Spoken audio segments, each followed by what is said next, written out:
Дури 17 интервенции за гаснење пожар во изминатите 7 дена имале штипските пожарникари. Во овој период тие претежно гаснале запалени стрништа во Штипскиот и Карбинскиот атар, каде земјоделците понатаму ја игнорираат опасноста и последиците по нив од високи казни.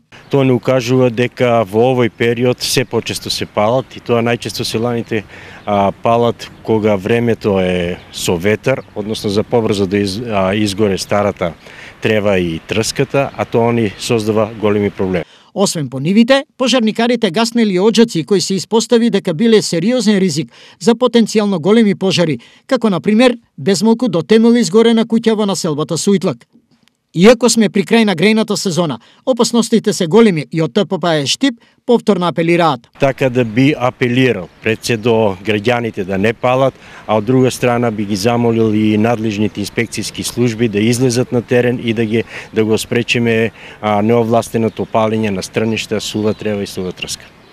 17 пожари за само 7 дена и тоа во почетокот на март е сериозно предупредување до сите, бидејќи овој месец со толку пожари го нема во досегашната статистика.